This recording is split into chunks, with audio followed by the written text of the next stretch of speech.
back in 1989, when Toyota first launched Lexus, I'm sure a lot of European and luxury brands were laughing because how can the Japanese venture into a luxury auto space? But if you fast forward to today, look who's laughing now. And with Jetour, they aim to do the same thing. They want to get the last laugh by jumping into the luxury 4x4 space with the GAIA G700. Let's see what this vehicle has to offer.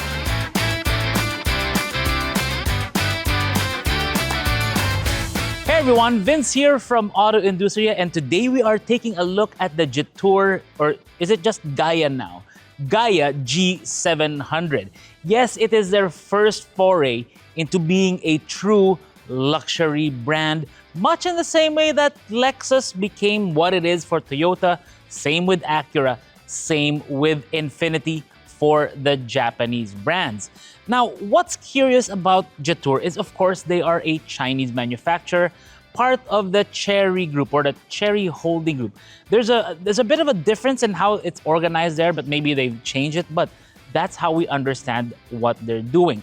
The simplistic way to describe the G700 is that it's got the Prado look, but the size of an LC300, or actually maybe even the Nissan Patrol Y63. This thing is massive. We actually measured it up against the Land Cruiser 300. It's longer and it's also really, really wide. Now, in terms of the style, yes, there are shades of Nissan, not Nissan, the Toyota LC250, the current generation Prado, right here in the way they did the front and the lights. It's very robust. It's almost like retro future or retro modern in terms of how they did the look, because it's very boxy, classic SUV design aesthetics.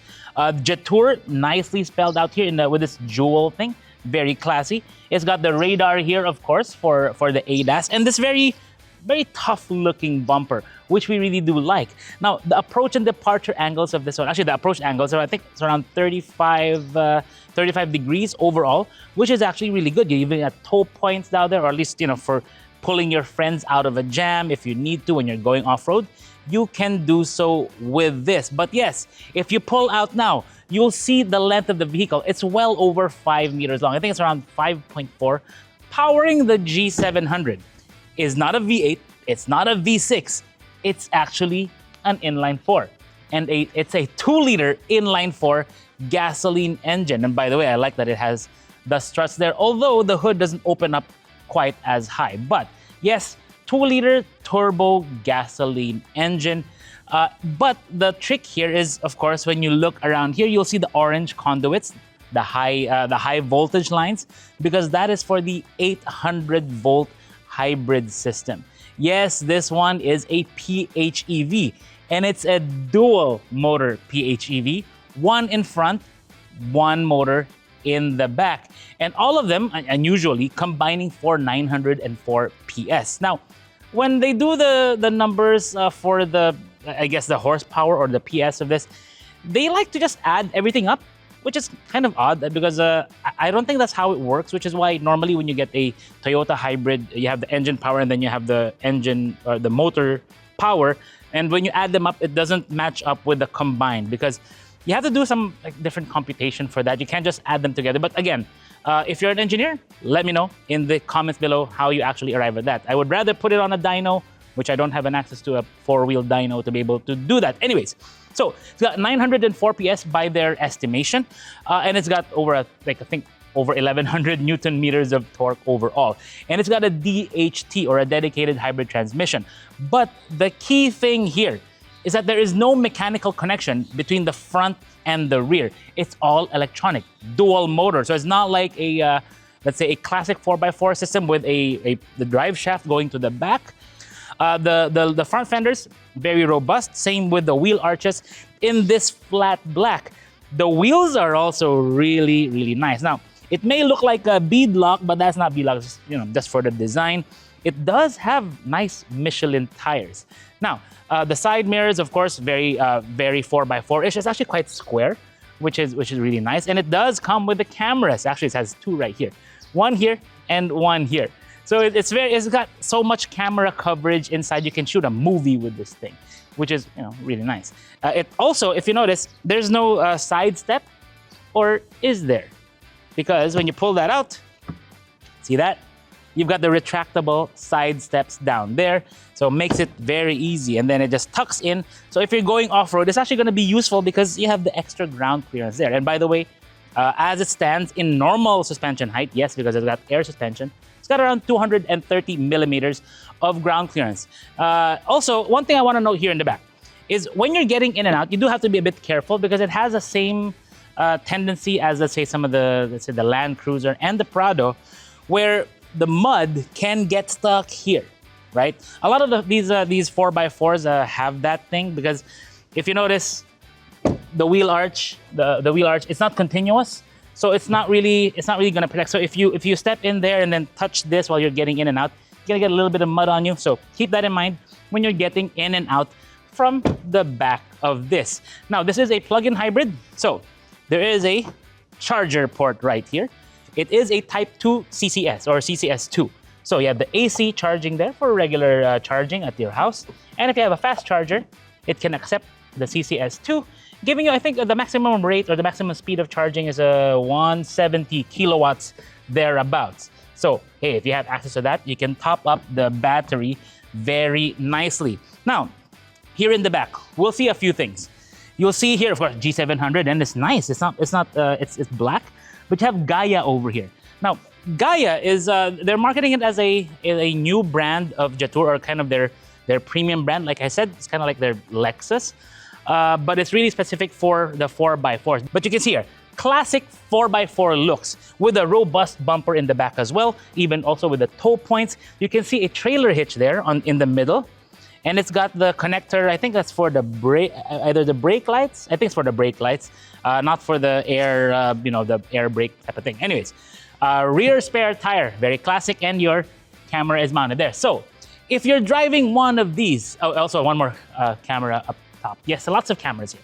But if you're driving one of these, if you've driven the classic 4x4s like G-Wagon, all that stuff, you'll know that there is a sacrifice with the visibility there, but they've got the camera there anyway to help you out.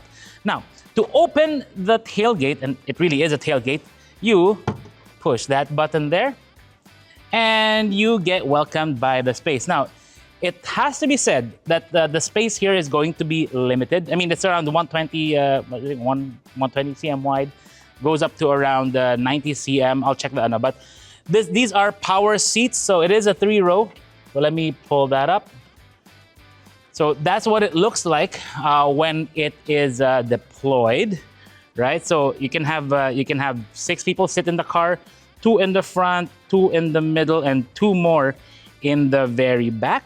So it will tumble forward like that to give you, I guess, as much space as it can offer. You can keep it just folded forward and then have a longer space, but again, you don't want to scuff up those seats inside because they are very nice. So yes, decent space here. It's not going to be like a classic 3-row, because the middle row, those are relaxation chairs. So it's not the kind that you just tumble forward and then like that. It's really more of a fixed thing. Now here in the back, what else do we see? Power outlet. You have your V2L here. There you go. Which I think that's more of the Australian plug in the way that is. Actually, this vehicle, we think it's originally a Dubai spec or UAE spec or Middle East GCC spec, because the writing on the side mirrors are in Arabic. The objects in mirror are closer than they appear. It's in Arabic. I don't know what the equivalent is. There is. And then here we'll find the mobile charger, right? The regular mobile charger. It's going to be slow, but you can plug it into any outlet. And it also has the V2L adapter. Let me find the plug there. So the V2L adapter is right somewhere. No, not here. There it is. Sorry, there it is. This is a V2L adapter, right? So it plugs in via the AC outlet there, and then it gives you basically an extension cord. So you can use it to power, like, let's say, your next camping trip. Very useful because you've got a substantial battery pack in this one, 34 kilowatts, again, like I mentioned. But it also gives you the ability, because you don't have to worry about, you can just gas up and go, because it is a plug-in hybrid. and that's always going to come in handy. Here, you have the lock for the tailgate, so it doesn't, the wind doesn't blow it towards you. So nice, so you can like sit here, relax, charge up, and you've got your fire extinguisher if your campfire gets out of control.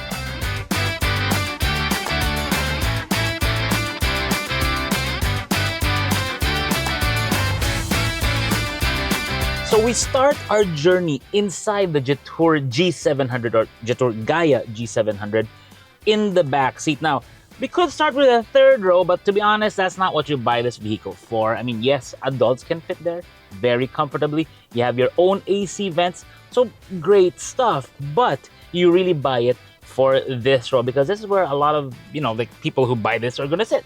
It's the most relaxing part of, I guess, the vehicle. Now, you do have two relaxation seats here, meaning this one has the ottoman. Same with this one, I can raise it up with the controls here. But you also have controls for AC. Like there's an LCD panel here that you can press and control, a touchscreen panel that you can control, like for example, the fan speed of the AC if you want. It's right there. You also have the sunroof here, although you can't control it from there. I think you can only control it from the front. Barney, can you open that up? So we do have a retractable shade here, which is nice. And you can also open this up. Use the other one, the other switch. There. Okay, one more pull. There you go. You can slide it open, allow in a bit more light. Is that the maximum it'll go? I think on the other one. Try the other switch. There. See? It can slide back, giving you more sunlight. If I wouldn't advise sticking your head out or your body out here. Definitely do not do that. That is not good.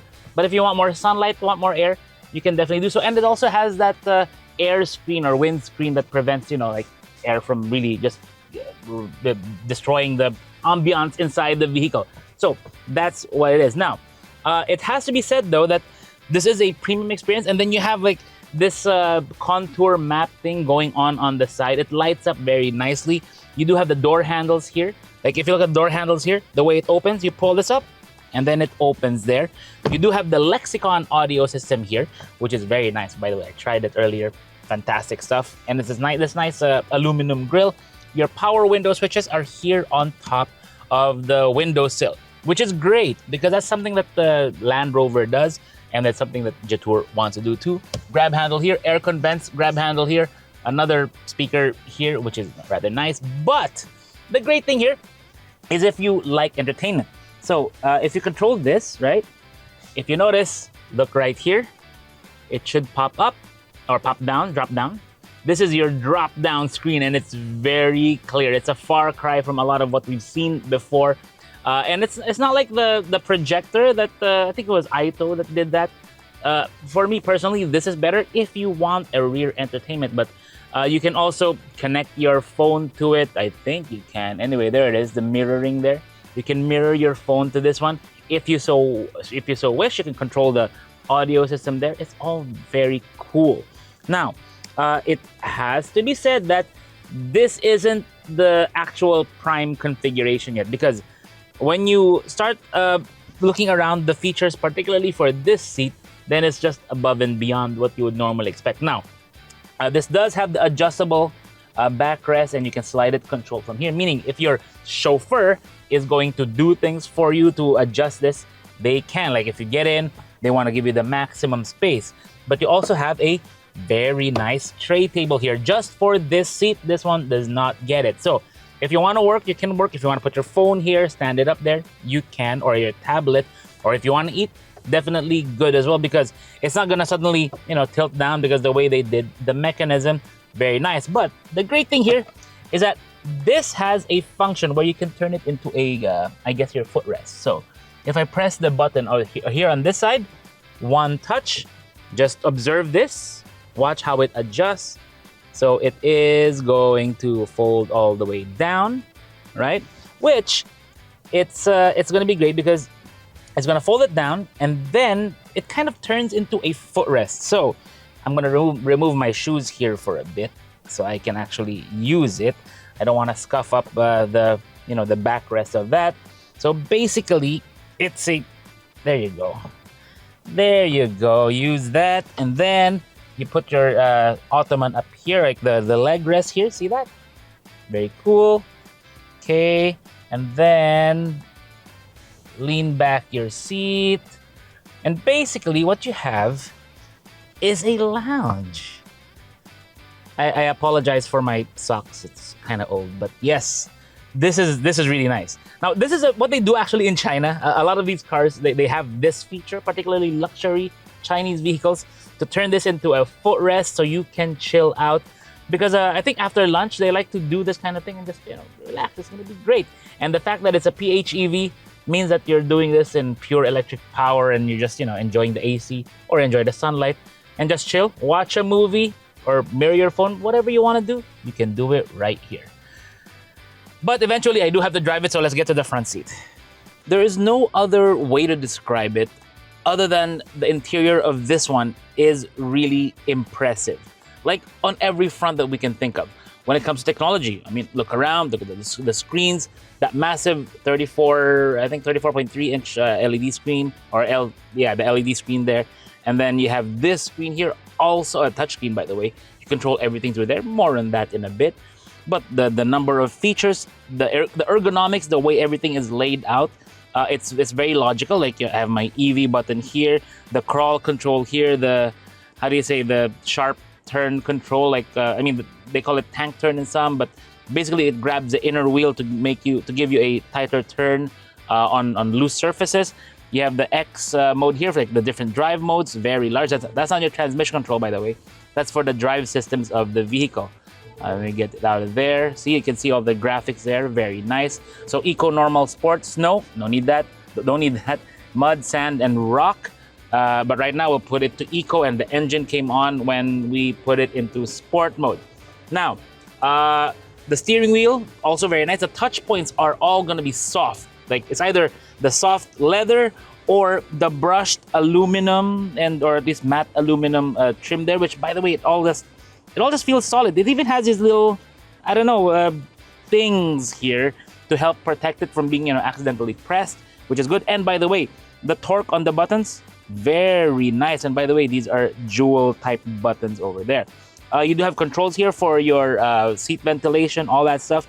AC, nice buttons over here. I mean, not just through the screen. You don't have to do the BYD thing and the three fingertip push or pull. It's just all right here.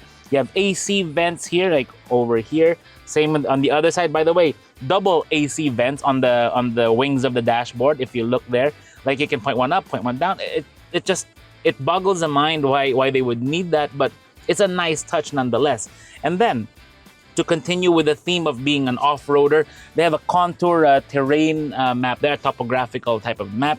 Same here, it's a very nice detail. And then you have the button here to control opening this, like it's a split opening there. Cup holders here, of course, basic stuff. A tray for your phone with a wireless charger over here. And by the way, it's 50 watts all in all. On the right, you have an empty pad. Underneath, we do have a 12-volt outlet and a USB and a USB-A port, depending on what you want to use. But you do have wireless CarPlay and wireless Android Auto, so no real need to plug in. Just use the wireless charger over there. Also, underneath, there is a compartment here for storage, and it comes with these three things, these three removable things. Now, on the outside, it looks like a jewel, right? But it's actually like a perfume thing. Like I guess you can load different perfumes, and it'll release a scent into the vehicle, and it's a very nice touch. There are three of them over here, depending on the scent. You do have the grab handles here for off-road. I mean, you can hold onto it here, or you can use it as a tray, which is very useful. There is a glove compartment here, very nice. Again, the Lexicon speakers, they pop up over here, or at least they're popped up over here. They don't use the motorized thing like you would find in, let's say, Aston Martin. We did see that before. That would pop up to give you the audio there, just nice and fixed over here. It's a very nice layout overall for technology and for ergonomics, really. Now, steering wheel. It's, how do I say? It's a rounded octagon, like flat, like a little bit flat here, and then flat, flat, flat. So it's a very different design, but I do like it because, you know, if you want to do the gangster lean and do that, no, wait, I'm too close to the steering wheel. If you want to do the gangster lean, you can. I mean, I wouldn't really do that, but again, it's a very nice touch. Transmission control, to free up the space here, they put the transmission control over here. So pull down for drive, push for park, and pull up or push up for reverse. And when you put it into reverse, you will get the 360 camera very clear. And it has a 3D view. Actually, let me pop it out there now and then do the camera. You can also access it by pressing that. And then, yes, you get the 3D view, right? You get the trailer hitch view, which is actually cool. And you can see the tow hook alignment there, like when you're driving and you need to monitor like how you're reversing it into a parking slot. It's actually a really useful feature. We haven't really seen this feature. Anyways, you have here, this one is the transparent chassis view. So it allows you to kind of see where your tires are exactly. So you can place it, like especially on a tight trail, which is a nice touch. We've seen that in a lot of other brands before. And then let me get out of this view. That's the reverse view. I do have it, the alarm turned off. In other words, it's just to avoid all the sound that you get. And this is quite sensitive. No matter how many times I try to, you know, reset it. Let me get out of that mode now. No matter how many times I try to reset it, it just goes back to the default setting. And let's right here, drive assist. So you have the forward collision warning. You can go from off to all the way to far, meaning it's going to be very sensitive if you put it into far. Rear collision warning, which is always good when you're backing up because this is a long vehicle. Rear cross traffic alert, driver door open warning, lane depart. See that? See all this stuff? There's a lot of stuff you need to get used to. So please do read your manual, which is inside the vehicle. There's also one there. The strip there is perhaps the most impressive. So the LED screen strip there. This whole thing is basically your instrument cluster, which is nice and wide. So you have speedometer, not tachometer here, or actually you do have a tachometer there on the left. You have your power meter on the right, how much power you're using. Your current fuel range. Right now it's still almost full tank, 775 kilometers to go. I've got about maybe 40% battery charge. It's showing me 26 kilometers because the actual, I mean, they're claiming around 150 range on EV power, but we think that 100 is definitely more realistic. You can see here the different features of the vehicle, particularly when it comes to driving specifically. So suspension height, you can adjust. It won't adjust now because the doors are open. You can adjust the height of the suspension, the firmness of the suspension. So comfort, standard, and sport. Of course, soft, regular, then hard. That's pretty much what it is. Most of the time we keep it in comfort, but later we'll show you how it actually feels on the road. The more I drive this though, the more I realize there are going to be some features that are rather unique. And also there are going to be some drawbacks. Now, one of the drawbacks that I noticed is this, the rear view mirror. Now, if you notice, it's not an electronic mirror. Now, which is fine, but the problem is this one does have the spare tire on the tailgate. And right now my view out like through the back is pretty much like occupied by about maybe 30% spare tire if you look there. And when you pull down this rear view screen, it does block the view even more. Actually, it's going to be almost like 80% blocked. So what Jetour did, let me show that now. Let's say drive. You see, you have to go through different menus. There you go. So ceiling screen, right? If I unfold the rear screen, it will drop down. So it's gonna block my rear view mirror, but they have the rear view display right here on that strip, on that LED strip, which is gonna be very useful. I actually wish there was a way to turn it on manually, but they don't actually allow it. You can turn it off by pressing standard, but when it's folded, let me see if I can turn it on, or if it'll let me turn on. No, it won't let me turn it on, which is kind of unusual. They should just give me the ability to turn it on no matter how the status of that is, but they won't. Now, it does have the signal. Oh, it's not turning on. There it is. It does have the signal, like when you signal left or right, when you turn on your indicators. The side view camera or the blind spot camera here, will come on depending on the which one you activate. But it stays here in the middle only. It doesn't switch to the other side. It's similar to the Kia, but not so similar, at least in terms of how they applied it. If I keep on going, it's gonna take like an hour in total. So let's just get to driving it and see how this vehicle feels on the road, and later a little light off-roading.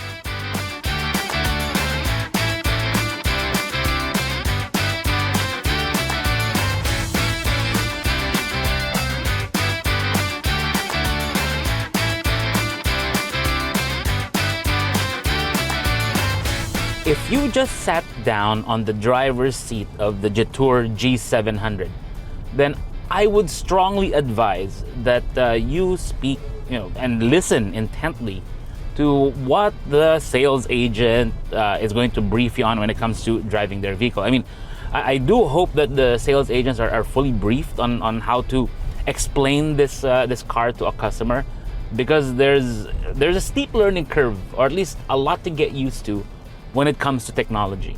There are things about the vehicle that are gonna surprise you, unless you're already used to, let's say, premium cars that have a lot of sensors, have a lot of tech. Then this will feel familiar, and you should be okay. But it's the familiarization that's going to be important. Like the steering wheel, of course, it's no problem. But the transmission control, it's something you're gonna have to get used to if you're not used to column shift, because they put it here to free up space here in the middle. They also need to explain like where everything is, how the sensors, and particularly the collision warning, all that stuff, how you can turn it off or keep it all on. It just depends. And how to manipulate certain features, like especially if you have to go through all these menus. That's just a thing with these vehicles. You have to get used to a lot of menus to be able to access the features that you want. Now, when you're actually driving, the only things that you're really gonna mess around with are gonna be the drive modes. So right now I have it in eco mode. And in eco mode, it's actually doing well. So today is a holiday. It's actually, I think it's Eid. And the average fuel economy I'm getting is 5.9 liters per 100 kilometers. My total average speed so far is actually relatively high, about 30 kilometers per hour on average. Now, if you're used to plug-in hybrids and EVs, it's gonna be nothing new to you. Like the instant torque, like there, even in eco mode. I mean, there's pretty good torque already from the get-go. Let me put it back to HEV mode. But yes, you do have to get used to how it behaves, particularly at low speeds. Especially if you're, let's say, let me put it now to sport mode. So you'll have the modes here come up. So right now it's in sport. So the response, if I prod the throttle now, yeah, it's definitely more instant. It's not, there's no waiting around for the delivery of torque. It's just go. It just goes. So just keep that in mind. You have to be careful. You don't want to burn up your tires wastefully. You don't want to waste range wastefully, I guess, or use up your range wastefully. So if you're in it for the efficiency part, sport mode may not be the one for you. If you notice, if you're looking like at the horizon of this relative to what's outside, you'll notice that it looks a little bumpy. It looks a bit firm. Now, there are many reasons that I think I can use to explain that. The first is that it's only me in the car. So not much weight to go around. Yes, I'm a heavy guy, but I'm not that heavy to be able to weigh down a car like this big.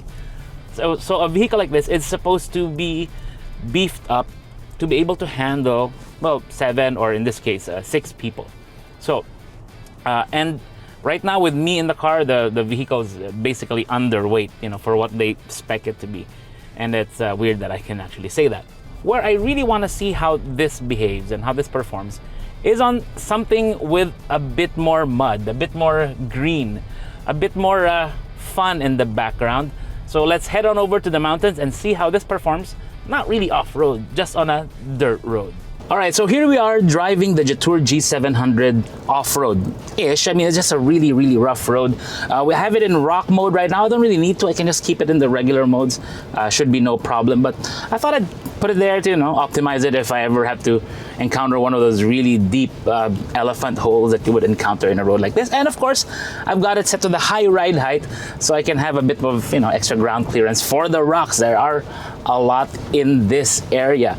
Now, I think this is what the G700 is going to be. I know there are a lot of who would want to take it like somewhere more extreme, do like go on a real serious trail, or as some of my friends who are serious into off-roading, they just call it a light trail pare.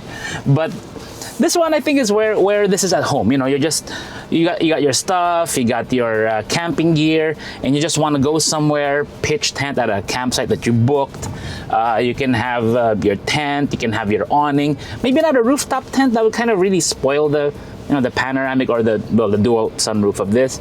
But you can set up tent or a canopy. You can have your let's say canopy out there where you can have your lunch or awning, lunch out there. You have your cookout, and then you'd actually sleep in here. You'd have all the seats down. You can just chill on the lounger chair and enjoy the TV. Or if you want a really flat bed, just set up your own tent. But it's really up to you what you want to do with this, because that's what Jetour is giving you, like this sense of adventure, that you can go anywhere and enjoy your vehicle, and enjoy the advantages of V2L, the comfort inside, the features, all that stuff. And even if you have to cross rivers, you really can. The water weighting of this one quoted at 900. There's no river for me to cross right now, which is I guess fine. But when it comes to just really enjoying what it has to offer, yeah, it's gonna be great for whatever it is that you want to do. You can even pop it into 4-low, go somewhere more extreme if you so wish, or just drive it normally. It's really all up to you. Now, there are going to be some limitations here because there is a lot of technology in this car. There is a lot of electronics in here that can possibly be vulnerable when you're out in the wilderness, and that's just something that you're going to have to factor into your thinking when you're evaluating a car. And if you're not comfortable with that, or if you're a bit wary of that, you want something simpler, then there are plenty of options there for you, something a bit more analog.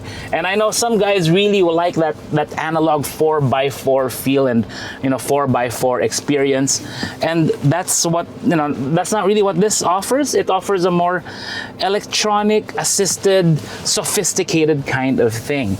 I would want them to offer this with the same package they have in China, the amphibious package, because they did use this vehicle to cross the Yangtze River with the special amphibious package. This one doesn't get it because I think that's probably a lot extra cost, and they have to fit it with some other things, or they have to seal it up a bit more to give you that capability. And it will really come in handy for someone like me who lives in the east, in a subdivision that gets really, really flooded. Anyways, let's go back to the warehouse and catch up with the boys and wrap up this review of the G700 from Jetour, or sorry, Gaia.